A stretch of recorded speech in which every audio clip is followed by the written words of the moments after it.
ಈ ಲೇಟೆಸ್ಟ್ ಒಂದು ಹೇಳ್ತೀನಿ ಮೊದಲಿಗ. ಯಾರೋ ಜ್ಞಾನೇಂದ್ರ ಕುಮಾರ್ ಇವತ್ತು ಈ ಗೃಹ ಸಚಿವರಿಗೆ ಕೇಳ್ತೇನೆ, ಏನು ಹೇಳಿಕೆ ಕೊಡ್ತೀರಿ? ಮಾಧ್ಯಮದಲ್ಲಿ ನಾಪತ್ತೆ ಆಗಿಲ್ಲ ಅಂತಕ್ಕಂಥ ಸುದ್ದಿ ಬಂತು. ಹಾಂ, Jnanendra Kumar officer, controller, examination controller ಅವರೀಗ ಕಳೆದ 2 ವರ್ಷದಿಂದ ಇರ್ಬೋದು. ಈ ವ್ಯಕ್ತಿ ಯಾವಾಗ ಇಡಿ ರೈಡು ಇದೆಲ್ಲ ಶುರುವಾಯಿತು, ಯಾವಾಗ ಇದು ಉದ್ಭವವಾಗಿದ್ದ ಹಾಗೆ ಯಾರೋ ಒಬ್ಬ ಮಂಜುನಾಥ್ ಅಂತಲೋ ಯಾರೋ ವ್ಯಕ್ತಿ 80 ಲಕ್ಷ ರೂಪಾಯಿ ಡಿಮ್ಯಾಂಡ್ ಇಟ್ಟಿದ್ದಾರೆ ಈ ಪಶುವೈದ್ಯಕೀಯ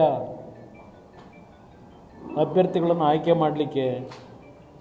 40 ಲಕ್ಷ ಅಡ್ವಾನ್ಸ್ ಕೇಳಿದ್ದಾರೆ, 80 ಲಕ್ಷ ಫಿಕ್ಸ್ ಆಗಿದೆ ಅಂತಕ್ಕಂಥದ್ದು ಆ ವ್ಯಕ್ತಿಯ ಒಂದು ಆಪಾದನೆ ಏನಿದೆ. ಆ ಆಪಾದನೆ ಬಂದ ನಂತರ ಇಡಿಯವರು ಸಡನ್ನಾಗಿ ಈ ಕೇಸ್ನ ತಗೋತಾರೆ, ಯಾವಾಗ ದುಡ್ಡಿನ ವ್ಯವಹಾರ ಪ್ರಾರಂಭ ಆಯಿತು ಅಂತ ಹೇಳಿ. ಆಗ ಈ ವ್ಯಕ್ತಿ ನಾಪತ್ತೆ ಆಗಿದ್ದಾನೆ ಅಂತಕ್ಕಂಥದ್ದು ಸಾರ್ವಜನಿಕವಾಗಿ ಚರ್ಚೆ ಪ್ರಾರಂಭ ಆಯಿತು. ಏನು ಹೇಳಿದ್ರು? ಫಸ್ಟ್ ಹೇಳ್ತಾರೆ ಅವರು ತಂದೆ ಹುಷಾರಿಲ್ಲ, ಅವ್ರ ತಂದೆನ ನೋಡೋದಕ್ಕೆ ಹೋಗಿದ್ದಾರೆ, ಪರ್ಮಿಷನ್ ತಗೊಂಡು ಹೋಗೋರೆ ಅಂತ ಹೇಳ್ತಾರೆ. ಇವರೇ ಹೇಳೋದು, ತಂದೆ ನೋಡಲು ಹೋಗಿದ್ದಾರೆ. ಜ್ಞಾನೇಂದ್ರ ಕುಮಾರ್ ನಾಪತ್ತೆ ಆಗಿಲ್ಲ, ನನಗೆ ಅವರು ದೂರವಾಣಿ ಕರೆ ಮಾಡಿದ್ದರು. ಅವರ ತಂದೆಗೆ ಅನಾರೋಗ್ಯದ ಹಿನ್ನೆಲೆಯಲ್ಲಿ ನೋಡಲು ಊರಿಗೆ ಹೋಗಿದ್ದಾರೆ, 2 ದಿನಗಳಲ್ಲಿ ವಾಪಸ್ ಆಗಲಿದ್ದಾರೆ ಎಂದು ಗೃಹ ಸಚಿವ ಪ್ರಿಯಾಂಕ ಖರ್ಗೆ ಸ್ಪಷ್ಟಪಡಿಸಿದ್ದಾರೆ.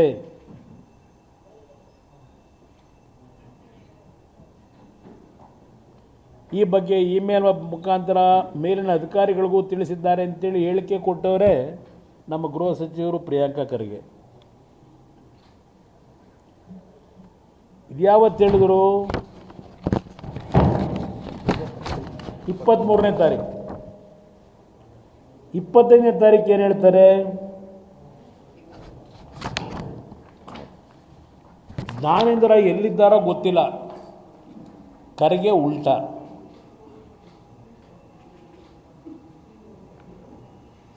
ಜ್ಞಾನೇಂದ್ರ ಎಲ್ಲಿದ್ದಾರೋ ಗೊತ್ತಿಲ್ಲ, ಜ್ಞಾನೇಂದ್ರ ಕುಮಾರ್ ತಮ್ಮ ತಂದೆಗೆ ಅನಾರೋಗ್ಯ ಎಂದು ಹುಟ್ಟೂರಿಗೆ ತೆರಳುವುದಾಗಿ ಹೇಳಿದ್ದರು. ಈಗ ಅವರು ಎಲ್ಲಿದ್ದಾರೋ ನನಗೆ ಗೊತ್ತಿಲ್ಲ.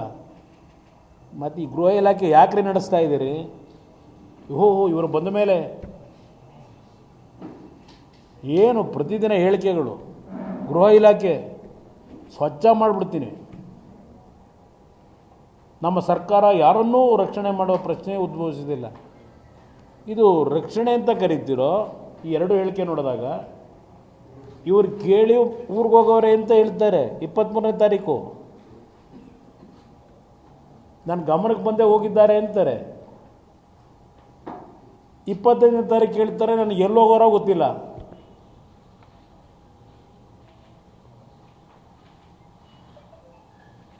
ಇದು ಗ್ರೇಟ್. ಅವ್ರ ಹೋಮ್ ಮಿನಿಸ್ಟ್ರ್ ಏನು ಪರಿಶುದ್ಧ ಮಾಡ್ತಾರಂತೆ. ಅದು ಎಂಥದ್ದು ಎಂಥ ಇದು ಪರಪ್ ನಗರದ್ದು 1 ವಾರ ರಿಲೇ ಮಾಡಿಸಿದ್ದು. ಈ ರಾಜ್ಯದಲ್ಲಿ ಯಾರ್ಯಾರ ಧ್ವನಿನ ಹೇಗೆ ಅಡಗಿಸಬೇಕು ಅಂತ ಹೇಳಿ ನೀವು ಹೊರಟಿದ್ದೀರಿ ಅನ್ನೋದು ನನಗೆ ಗೊತ್ತಿದೆ. ಈ ರಾಜ್ಯ ಸರ್ಕಾರ ಕೇಳಲಿಕ್ಕೆ ಬಯಸ್ತೀನಿ, ಯಾವ ರೀತಿ ನೀವು ಧ್ವನಿ ಅಡಗಿಸ್ಬೇಕು ಅಂತೇಳಿ ನಿಮ್ಮ ಸರ್ಕಾರದ ವಿರುದ್ಧ ಚರ್ಚೆ ಮಾಡೋರ ಬಗ್ಗೆ ಸಾರ್ವಜನಿಕವಾಗಿ ಹಲವಾರು ವಿಷಯಗಳನ್ನು ತಾಳೆ ಹಾಕಿಸಿ ಧ್ವನಿ ಅಡಗಿಸ್ಬೇಕು ಅಂತ ಏನು ಹೊಡ್ತೀರಿ? ಖರ್ಗೆ ಅವರೇ, ನಮ್ಮ ಧ್ವನಿ ಏನು ಯಾರು ಅಡಗಿಸೋಕ್ಕಾಗೋದಿಲ್ಲ, ನೀವು ನಿಲ್ಲಿಸ್ಲಿಕ್ಕೆ ಆಗೋದಿಲ್ಲ. ನೀವು ಎಷ್ಟು ಸಮರ್ಥರಿದ್ದೀರಿ, ಇದೊಂದು ಹೇಳಿಕೆ ಪ್ರಾರಂಭಿಕವಾಗಿ ನಿಮ್ಮ ಮುಂದೆ ತರ್ತಾ ಇದ್ದೀನಿ.